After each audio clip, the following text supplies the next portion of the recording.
नमस्कार दोस्तों, मैं कपिल चौहान टारगेट विद कपिल चौहान पर आप लोगों का हार्दिक स्वागत करता हूं। तो दोस्तों, वर्णमाला की नेक्स्ट वीडियो हम आपके लिए लेकर आए हैं। कल हमने स्वर, व्यंजन, स्वरों का वर्गीकरण और व्यंजनों का वर्गीकरण कर लिया था। आज हम पढ़ेंगे स्वरों और व्यंजनों का वर्ग उच्चारण स्थान। उच्चारण स्थान एक क्वेश्चन अंदर 100% बनेगा भाई। तो ध्यान देंगे उच्चारण स्थान कैसे। ये चित्र हमारे सामने बनेगा, हम एक चीज इसमें समझेंगे। ध्यान देंगे भाई, जो गले में है जहां तक पूरी ध्वनियां निकलती हैं उस नाम बोल रहे हैं कंठ। ये हो गया कंठ। या जीभ, और जीभ के ऊपर यू भरा हुआ स्थान है, इसमें जो पिछला स्थान है इसका हम बोल रहे हैं तालु या तालव्य। और जीभ के ऊपर उभरा हुआ स्थान तथा आगे का इन्हें बोल रहे हैं मूर्धन्य या मूर्धा। ये हो गया नाक, तो इन्हें हम बोल रहे हैं नासिक व्यंजन। ये हो गया दांत, तो ये हो गया दंत वर्ग। दांत के बाद ओष्ठ, ये ओठ है तो ओठ बोले जाए भाई। और ध्यान देंगे ये कंठ और तालव्य दोनों का मिलकर जो बनेगा, कंठ और तालव्य दोनों का मिलकर बना वो कंठ तालव्य। ऐसे ही कंठ और ओष्ठ मिलकर बना, इसका नाम भी कंठोष्ठ हो गया। दंत और ओष्ठ मिलकर बना, इसका नाम भी दंतोष्ठ हो गया।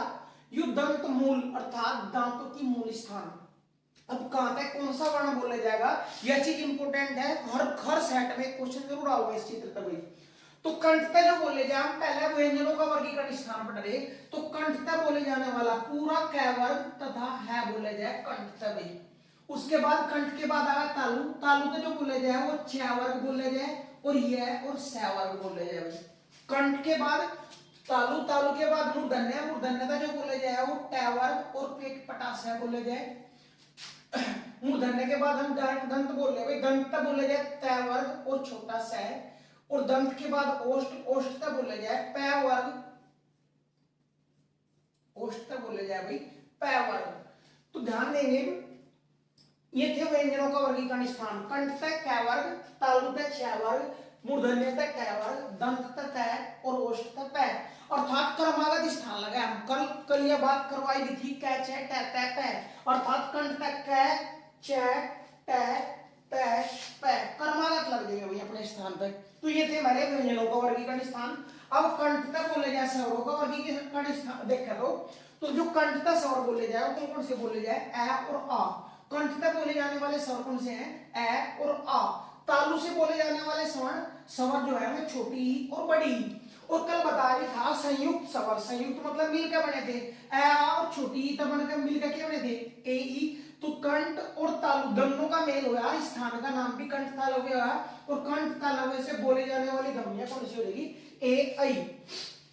ऐसे यहां ध्यान देंगे कंठ और ओष्ठ का मेल होगा। ध्यान दियो भाई, ए आ के साथ छोटे वो बड़ा वो मिला था तो क्या बन गया था, ओ और। ऐसे ही कंठोष्ठ का मेल होगा तो क्या बनेंगे, ओ और। तो उच्चारण का स्थान आधार पर हम केवल 10 स्वरों का प्रयोग करें। 10 कौन से, 2 2 4 2 3 6, 2 चौके 8 और 2 पंजे 10। 10 के 10 स्वर हो गए, बाकी सारे व्यंजन हम उच्चारण के स्थान पर प्रयोग कर रहे हैं। तो ध्यान देंगे हमें केवल वर्गीकरण स्थान चाहता है, उच्चारण स्थान चाहता है कि किस किस इंद्रिय है या किस किस भाग हमने कौन कौन से व्यंजन बोले जाए, कौन कौन से स्वर बोले जाए। वरना हमारा बिना चित्र के भी काम चल सकता है। वो कैसे चलेगा, तो पूरे के पूरे व्यंजनों का एक शॉर्टकट है, वो टेबल बना लेंगे। मोस्ट इंपोर्टेंट टेबल है, इस चित्र में बनाओ और उसके बाद वो टेबल उतार लेंगे भाई। यह टेबल आपके लिए मोस्ट इंपोर्टेंट सिद्ध होगी भाई। ध्यान देंगे कल व्यंजनों का वर्गीकरण दिया था। व्यंजनों का वर्गीकरण 2 प्रकार से किया था, एक गोस्त के आधार पर और एक प्राणत्व के आधार पर। प्राणत्व के आधार पर भी 2 प्रकार के थे व्यंजन, और गोस्त के आधार पर भी 2 प्रकार के थे। गोस्त के आधार पर कौन कौन से 2 थे, एगोस और सैगोस। एगोस कौन कौन से बताए थे कि प्रत्येक वर्ग का पहला और दूसरा व्यंजन एगोस तथा तीसरा, चौथा और पांचवा वर्ण जो होगा वो सैगोस होगा। जबकि अल्पप्राण कौन से बताए थे भाई, प्रत्येक वर्ग का पहला, तीसरा और पांचवा वर्ण अल्पप्राण और दूसरा और चौथा वर्ण महाप्राण होगा भाई। वही आज चीज इसमें भी डिपेंड करेगा भाई। हमने उच्चारण स्थान पढ़े अभी भी। उच्चारण स्थान हमने क्या करना, कुछ नहीं। अगर वो चित्र भी नहीं याद होता हमारे तो ये याद करेंगे हम क्रमागत। उच्चारण स्थान कंठ तालु मूर्धन्य दंत ओष्ठ, यह चीज याद करेंगे हम, क्रमागत याद करेंगे। कंठ तालु मूर्धन्य दंत ओष्ठ, कंठ तालु मूर्धन्य दंत ओष्ठ। और जो हमारे वर्ग थे वे क्रमागत लग जाएंगे इन पे, कै छ ट त प, 5 वर्ग थे, पंचों इन पर लगातार लग जाएंगे भाई, कै छ ट त प। और कै वर्ग में 5 अक्षर है, हमारे पता ही होगा, हमने जन्म से लेकर पढ़ने लग रहे, कै ख ग घ ड। छ वर्ग में छ छ ज झ अ, ट वर्ग में ट ठ ड ढ अण, त वर्ग में त थ द ध न, और प वर्ग में प फ ब भ म। तो इस तरीके से हमने टेबल लगाई, इसमें उच्चारण स्थान भी आएंगे, कंठ तक कौन कौन से बोले जाएंगे, ये सारे के सारे कंठ तक बोले जाएंगे, क भी, ख भी, ग भी, घ भी, ड भी, और है और आ भी कंठ तक बोले जाएंगे। तो कंठ तक जो उच्चारण किए जाएंगे कौन से, क वर्ग के 5 अक्षर है भी और आ भी कंठ तक बोले जाएंगे भाई। ऐसे तालु या ताला हुए जो बोले जाएगा वो 6 वर्ग पूरा, अर्थात ये 5 भी होंगे, उसमें ये स भी होगा, छोटी बड़ी भी होगा भाई। तो उच्चारण स्थान इसमें सारे निकल के आएंगे, कौन सा कहां तक बोले जाएगा, वो डायरेक्ट क्वेश्चन दे देगा द का उच्चारण स्थान कौन सा है, तो द पता करना पड़ेगा कौन से वर्ग में है, वर्ग में त वर्ग में, त वर्ग कहां तक बोले जाए, दंत तय। तो द का जो उच्चारण स्थान है वो क्या है, दंत। इस तरीके का क्वेश्चन करेगा हमारे।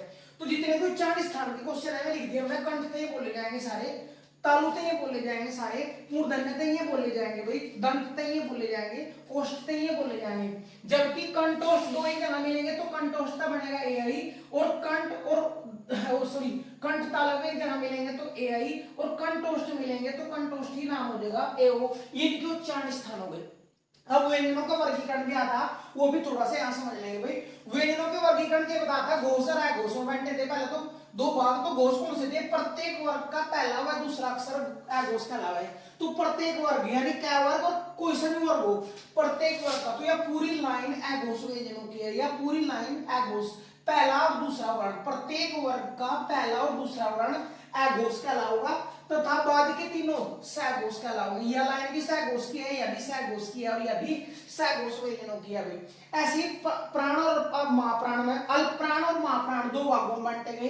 तो क्या बता था, अल्प प्राण के अंतर्गत पहला, तीसरा और पांचवा, प्रत्येक वर्ग का पहला पूरा का पूरा पहला वर्ग भी अल्प प्राण के अंतर्गत, तीसरा भी अल्प प्राण के अंतर्गत, और पांचवा भी अल्प प्राण के अंतर्गत आऊगा, बाकी बचेंगे महाप्राण के अंतर्गत चले जाएंगे भाई। इन वर्गों का अतिरिक्त भी कुछ अल्पप्राण और महाप्राण व्यंजन है, मैं याद रखिए भाई।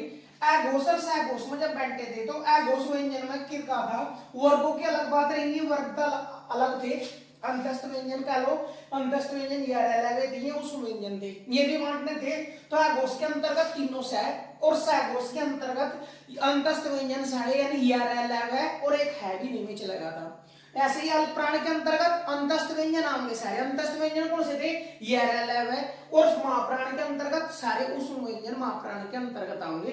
तो यह टेबल मेरे लिए कंठ यानी इनके उच्चारण स्थान में भी काम करेगी और व्यंजनों के वर्गीकरण में भी काम करेगी। तो मोस्ट इंपोर्टेंट टेबल है, और इस चीज की 100% गारंटी दे सकते हैं आपको कि 100% एक क्वेश्चन इस टेबल पे मिलेगा। हमने पूरी वर्णमाला में मैक्सिमम 2 क्वेश्चन मिलेंगे, और 2 क्वेश्चन 4 नंबर के हमारे लिए, तो 4 नंबर आए हमारे लिए भाई।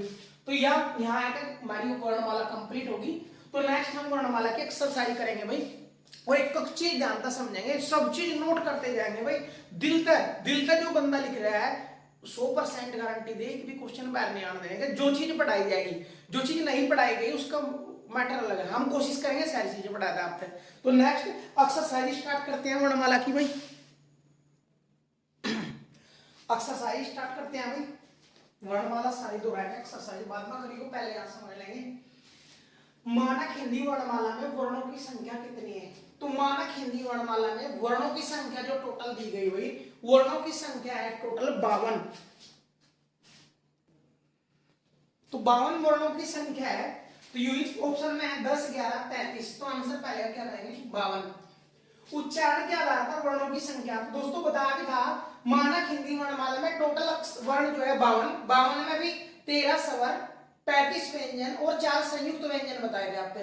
लेकिन अगर उच्चारण के आधार पर बात करें वर्णों की संख्या, तो उच्चारण के आधार पर वर्णों की संख्या कितनी बताई थी, 35 भी कैसे 10 स्वर और 35 व्यंजन थे भाई, उसमें 45 बताई थी, सॉरी। उच्चारण के आधार पर वर्ण टोटल जो है वो 45, और 45 में भी 10 स्वर और 35 व्यंजन थे भाई। लेखन के आधार पर स्वरों की संख्या, तो देखिए ध्यान से, लेखन के आधार पर ऑप्शन दिए 9, 10, 11। तो लेखन के आधार पर स्वरों की संख्या कितनी है, 13। आंसर लगा देंगे, चाहे ऑप्शन में सब कुछ हो। उच्चारण के आधार पर स्वरों की संख्या, तो उच्चारण के आधार पर स्वरों की संख्या कितनी बताई थी भाई, 10। तो उच्चारण के आधार पर स्वरों की संख्या 10 होगी भाई। नंबर 5, कामता प्रसाद गुरुजी के अनुसार स्वरों की संख्या। या तो कामता प्रसाद गुरुजी के अनुसार पूछेगा या क्वेश्चन वाता पूछा जाएगा राष्ट्रीय व्याकरण के अनुसार स्वरों की संख्या कितनी है। तो राष्ट्रीय व्याकरण के अनुसार स्वरों की संख्या कितनी है भाई 11। ध्यान दें प्रत्येक क्वेश्चन विद ऑप्शन लिखे, सारे के सारे क्वेश्चन ऑप्शनों के साथ लिखने हैं, तभी जाके हमारे लिए बिल्कुल श्योर होगा कि हाँ कभी ऑप्शन में 10 या 11 इनमें डाउट हो। क्या बता, लेखन के आधार पर 13, उच्चारण के आधार पर पूछा तो 10 और कामता प्रसाद गुरुजी या राष्ट्रीय ग्रामर के अनुसार राष्ट्रीय व्याकरण के अनुसार 11 माने गए हैं। अगर डायरेक्ट क्वेश्चन दे देना लेखन के आधार पर बोल रहे ना उच्चारण के ना कामता प्रसाद गुरुजी के अनुसार बोल रहे तो डिपेंड करेगा ऑप्शनों पे कि स्वरों की संख्या कितनी है। तो स्वरों की संख्या अगर ऑप्शन में 13 है तो 13 ही आंसर लगाओगे, 13 नहीं है तो स्वरों की संख्या 11 आंसर लगाओगे और 11 भी ऑप्शन में नहीं है तब आंसर 10 लगाओगे भाई। नेक्स्ट क्वेश्चन, व्यंजनों की संख्या कितनी मानी जाती है। तो ध्यान दें व्यंजनों की संख्या टोटल कितनी मानी जाती है 33 मानी जाती है, लेकिन व्यंजनों की संख्या 33 थी। दो जब द्विगुण व्यंजन डैक्रिचंकी बिंदी और डैक्रिचंकी बिंदी जब लगाते हैं तो व्यंजनों की संख्या कितनी हो जाए 35, लेकिन मानी कितनी है 33। नेक्स्ट, हिंदी वर्णमाला में संयुक्त वर्ण की संख्या कितनी है। वर्णों के अंतर्गत क्या है भाई, स्वर भी आना है, व्यंजन भी वर्णों के अंतर्गत आना है। तो संयुक्त वर्ण कुछ यानी स्वर भी और व्यंजन भी टोटल 6 है। तो 4 तो संयुक्त वर्ण स्वर है और 4 ही संयुक्त व्यंजन है, इसलिए संयुक्त वर्णों की संख्या अगर पूछा है तो आंसर 8 लगाऊंगा भाई, जिसमें 4 संयुक्त स्वर है और 4 ही संयुक्त व्यंजन है। और उनके आधार पर अगला क्वेश्चन है, हिंदी वर्णमाला में संयुक्त स्वरों की संख्या। तो संयुक्त स्वर कितने हैं 4 और संयुक्त व्यंजनों की संख्या भी कितनी है 4 और 4 संयुक्त व्यंजन 4 संयुक्त स्वर तभी जाकर मिले 4 टोटल 8 हो गए कि संयुक्त वर्ण बोलेंगे जब स्वर और व्यंजन एक जगह मिलेंगे। नेक्स्ट क्वेश्चन, भाषा की सबसे छोटी इकाई निम्न में से कौन सी है वो बताइए भाई। तो शब्द, अक्षर, पद और वर्ण। शब्द छोटी इकाई, भाषा की सबसे छोटी इकाई क्या है वर्ण। अगर इन ऑप्शन में ध्वनि होता तो आंसर ध्वनि देते हैं, इसके आधार पर नेक्स्ट क्वेश्चन ये आएगा भाई। निम्न में से भाषा की सबसे छोटी इकाई क्या है, अक्षर, वर्ण, ध्वनि या पदबंध। तो देखिए ध्यान था वर्ण ब्याह ध्वनि ब्याह तब आंसर खेलेंगे हम ध्वनि, और अगर ध्वनि ना ऑप्शन में तो खेलेंगे हम वर्ण। और यह बात बताई गई थी कि लेखन के आधार पर अगर पूछा गया तो आंसर वर्ण ही देंगे चाहे ऑप्शन दोनों हो। अगर लेखन के आधार पर पूछा जाए कि लेखन के आधार पर भाषा की सबसे छोटी इकाई क्या है और यही ऑप्शन होते तब हम आंसर वर्ण देते भाई। अगर क्वेश्चन पूछा जाता भाषा की सबसे छोटी इकाई उच्चारण के आधार पर तब आंसर हम केवल ध्वनि ही देते। अब वो क्वेश्चन पूछ रहा है निम्न में से कौन सी भाषा की सबसे छोटी इकाई है, तो ध्वनि और वर्ण बता दिया हम ध्वनि आंसर लगाएंगे, ध्वनि नहीं ऑप्शन होगा तब हम वर्ण लगाओगे। वर्ण कितने प्रकार के, यार वर्ण दो प्रकार के कौन कौन से, स्वर और व्यंजन, दो प्रकार के वर्ण। यूपी पुलिस में डायरेक्ट क्वेश्चन पूछा गया था भाई, यूपी और यूपी दोनों लगातार क्वेश्चन आए थे भाई। नेक्स्ट क्वेश्चन, निम्न में से कौन सा स्वर है, स्वर नहीं है तो ध्यान देंगे स्वर थे टोटल 13, कौन कौन से, ए आ छोटी बड़ी छोटाऊ बड़ाऊ, री ए आई ओ और, ये थे टोटल। और 13 अगर करोगे अंग और ए तो क्या जो था वो स्वर नहीं था, व्यंजन था। वो कुछ ना स्वर नहीं है तो यूपी स्वर है, यूपी स्वर है, यूपी स्वर है, कौन सा स्वर नहीं है क्या। निम्न में से कौन सा व्यंजन नहीं है, तो ध्यान के व्यंजन नहीं है, छोटा सैबी व्यंजन है, बड़ा सैबी, हाँ पेट पटा सैबी, सैबी अक्सैबी, लेकिन ई की उंगली क्या है स्वर है तो इसलिए आंसर ई लगा देंगे। निम्न में से कौन सा लघु स्वर है, तो ध्यान दो लघु स्वर क्या कौन बताए थे 4, ए छोटी छोटा ऊ और री, उन मतलब कोई सा भी आंसर लगा दो। तो ऑप्शन में कौन सा है, तो लघु स्वर ए मिला, और लघु स्वर कौन से हैं 4, ए छोटा ऊ छोटी ई और री, वे चारों लघु स्वर के अंतर्गत आ, मतलब कोई सा भी ऑप्शन में देता जरूरी नहीं है वो ए ही ऑप्शन में दे। नेक्स्ट क्वेश्चन, निम्न में से कौन सा दीर्घ स्वर नहीं है, तो ध्यान देंगे 3 थे भाई, 3 कौन कौन से, हाँ 4, ए छोटी ई छोटा ऊ और री, ये थे लघु स्वर, बाकी सारे के सारे क्या है दीर्घ है, और बाकी सारे के सारे दीर्घ है। तो मतलब पूछ रहा है दीर्घ नहीं है तो दीर्घ नहीं है तो इसका मतलब वो छांटना हमने कौन सा लघु स्वर, तो एक ही लघु स्वर है वो है डी जो दीर्घ नहीं है, बाकी ये सारे क्या है दीर्घ स्वर भाई। नेक्स्ट, अग्र स्वर कौन से हैं, निम्न में से कौन सा अग्र स्वर है, तो ध्यान दियो अग्र स्वर कौन से बताए थे, क्योंकि जिनके उच्चारण में जीभ का अग्रभाग काम करे वे अग्र स्वर कहलावे हैं, और वे कौन से थे छोटी बड़ी ए आई, तो ये थे अग्र स्वर। अग्र स्वर हमारे याद हो तो ऑप्शन हम सी लगा के चले जाएंगे। निम्न में से कौन सा वर्तमुखी स्वर है, तो अगर मेरे परिभाषा याद हो वर्तमुखी स्वर की तो वर्तमुखी स्वर की परिभाषा की बताई थी भाई, उनका जिन स्वरों के उच्चारण में होठ गोलाकार हो जाएंगे वे वर्तमुखी, और होठ गोलाकार किन में होते जिनमें या तो ऊ आवे था या ऊतवे बन रहे थे, अर्थात वर्तमुखी स्वर कौन से थे, छोटा ऊ बड़ा ऊ ओ और, ये चारों वर्तमुखी स्वर थे। बिंदु मत देख लो चेक करके कौन सा है निम्न में से कौन सा वर्तमुखी स्वर है, तो वर्तमुखी स्वर कौन सा है ओ। नेक्स्ट क्वेश्चन नंबर 19, निम्न में से कौन सा अवर्तमुखी स्वर नहीं है, तो ध्यान देंगे ये है वर्तमुखी, बाकी सारे बचे में क्या है अवर्तमुखी, और अवर्तमुखी स्वर नहीं है कुछ रहा तो यू भी अवर्तमुखी है, यू भी अवर्तमुखी है, यू भी ऊ के है वर्तमुखी है, इसलिए यू अवर्तमुखी नहीं होगा। नेक्स्ट क्वेश्चन नंबर 20, निम्न में से कौन सी ध्वनि कंठ से बोली जाती है, तो ध्यान दें इस क्वेश्चन का आंसर पता होना तरह भाई याद उच्चारण स्थान, तो कंठ के जो बोले जाते हैं कौन सा बोले जाते हैं यू पता होना है, तो कंठ के जो बोले जाता है पूरा कै वर्ग में क्या वर्ण है 5 कै ख ग और ड पंचों तो ये बोले जाए है भी कै वर्ग तक बोले जाता और आ भी कै वर्ग तक बोले जाते हैं, इसलिए वो पूछ रहा निम्न में से कौन सी ध्वनि कंठ से बोली जाती है, तो कै वर्ग का चेक कर लो कोई अक्षर कै वर्ग का तो ना हो इसमें, तो कै ख ग ड देखिए कै वर्ग कंठ तक बोले जाए, इसमें मतलब कोई अक्षर मैच हो रहा है, वो मैच हो रहा है कौन सा सी ऑप्शन, तो इसलिए आंसर सी हो जाएगा जो कंठ तक बोले जाएगा भाई। नेक्स्ट क्वेश्चन, निम्न में से किसका उच्चारण स्थान तालव्य है, तो पहले हमें तालव्य तब पता हो कौन सा वर्ण बोले जाए तालव्य से, तालव्य इसका बोले जाए अगर वो स्वरों की बात करें तो स्वर कौन से बोले जाए छोटी बड़ी बोले जाए तालव्य से, और अगर बात करें व्यंजन की तो तालव्य से जो बोले जाए क्या के बाद कौन सा वर्ग आवा है च वर्ग पूरा च वर्ग में कौन सा च वर्ग च छ ज झ आई है यहां में आ गए च वर्ग में, और देखिए ध्यान तक च वर्ग में ज मिल गया तो आंसर कौन सा आ जाएगा बी। नेक्स्ट, बड़े स का उच्चारण स्थान कौन सा है, तो ध्यान देंगे मोस्ट इंपोर्टेंट है भाई बड़े स का उच्चारण स्थान कौन सा है, तो जब हम कंठता बोल रहे थे तो कंठता बोले कै वर्ग और है, व्यंजन की बात करें हम नेक्स्ट आगे चले हम ताल कंठता बात तालव्य तो कौन सा बोले जाए चा वर्ग बोले जाए या और स बोले जाए, बड़ा स कहां पे बोले जाए तालव्य तो तालव्य पे है भाई। नेक्स्ट, फैफल का उच्चारण स्थान बताना भाई तो पहले चेक करो फैफल किस वर्ग में है, देखो पै फै बै बै पै फै बै बै में किस वर्ग का है पै वर्ग का, पै वर्ग कहां पे बोले जाए मेरे याद होगा कंठ तालव्य मूर्धन्य दंत ओष्ठ, और उनमें भी कर्मागत कै चैट आता है पै पै पांचवा वर्ग था, पांचवे पे क्या होगा कै कंठ तालु मूर्धन्य दंत ओष्ठ ओष्ठ पा जाएगा, आंसर क्या आ जाएगा भाई ओष्ठ ओष्ठ ऑप्शन में नहीं है तो आंसर थोड़ा ध्यान देंगे इसमें चेंज कर लेंगे भाई डी ऑप्शन पर कर लेंगे ओष्ठ, तो आंसर ओष्ठ हो जाएगा।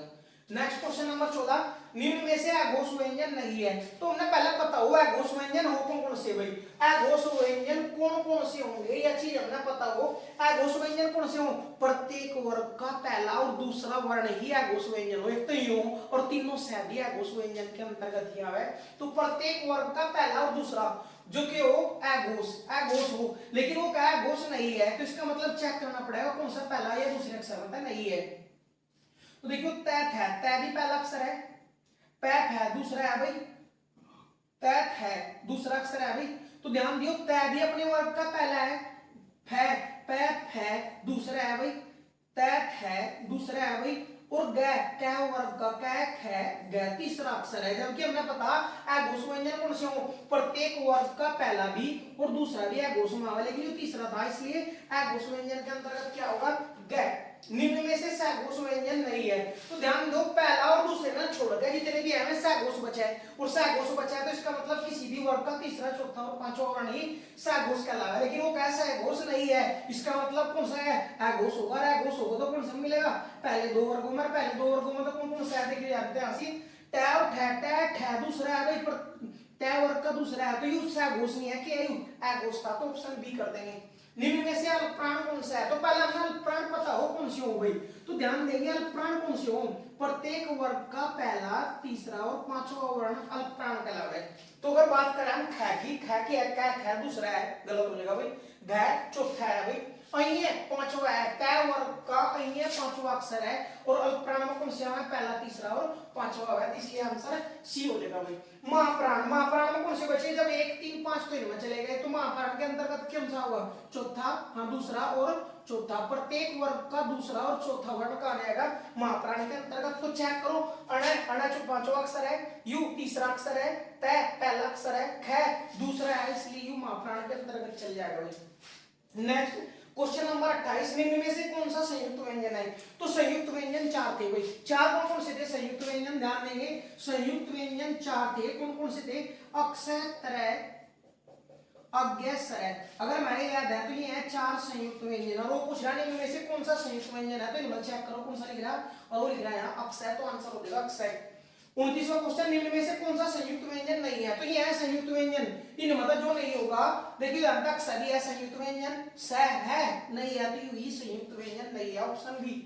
नेक्स्ट क्वेश्चन नंबर 30, निम्न में से कंठोष्ठ ध्वनियां कौन सी है, तो ध्यान दो कंठ रोष्ट जो मिलकर बनी थी वे केवल स्वर स्वर वाली ध्वनि थी, और स्वर वाली भी कौन सी, ए आ, कंठ तक कौन से बोले जाए ए आ, और तालव्य तक कौन से बोले जाते कंठोष्ठ है, ओष्ठ है, ओष्ठ तक कौन से बोले जाते छोटा ऊ और बड़ा ऊ, और छोटे ऊ बड़े ऊ और ए आ के मेल तक जो बना था ओ और बना था, इसलिए कंठोष्ठ ध्वनियां कौन सी है, ओ और है भाई। नेक्स्ट क्वेश्चन नंबर 31, निम्न में से कौन सी कंठ तालव्य ध्वनि है भाई, तो कंठ जो बोली जाए ध्वनियां, अगर स्वर की बात करें ऑप्शन में सहज स्वर है तो ए आ बोले जाए कंठ से, तालव्य तो जो बोले जाए छोटी ही बड़ी ही बोले जाए, और इन दोनों के मेल का जो बना था क्या बना था ए और आई, इसलिए कंठ तालव्य ध्वनि कौन सी हो जाएगी भाई, ए और आई। निम्न में से कौन सा क्रम सही है भाई, ध्यान दो यह बात सत्ता पहले लिखवाई थी, डायरेक्ट इसका क्वेश्चन पूछा गया भाई यूपी ट्रिपल एससी में कि क्रम सही बताना हमारे, तो हमने बताया था भाषा की सार्थकी का जो वो वाक्य वाक्य वाक्य से छोटा उपवाक्य, उपवाक्य से छोटा पदबंध, पदबंध से छोटा पद, पद से छोटा अक्षर, अक्षर से छोटा ध्वनि या वर्ण कहलावा है, तो यू क्रम देखना हमने। तो ध्यान दो वाक्य वाक्य छोटा, उपवाक्य बिल्कुल है, फिर पद और फिर पदबंध, ध्यान दो पद नहीं बड़ा होता पदबंध बड़ा हो, इसलिए पहला ऑप्शन गलत हो गया भाई। नेक्स्ट, पद बड़ा है पदबंध से बढ़ेगा कि नहीं, पद कभी बड़ा नहीं होता, पदबंध बड़ा हो पद होता है, इसलिए बी ऑप्शन भी गलत हो गया भाई। सी, पद बड़ा है शब्द है बिल्कुल है भाई, लेकिन अक्षर बड़ा है उसको वाक्य, तो यह बात बिल्कुल गलत होगी, तो जी पहले 3 गलत होगी तो चौथा सही भी होगा, बाकी मैच भी कर लेंगे। देखिए वो वाक्य बड़ा है पद से बिल्कुल है भाई, पद बड़ा है अक्षर से बिल्कुल है भाई, अक्षर बड़ा है वर्ण से, तो आंसर डी हो जाएगा भाई।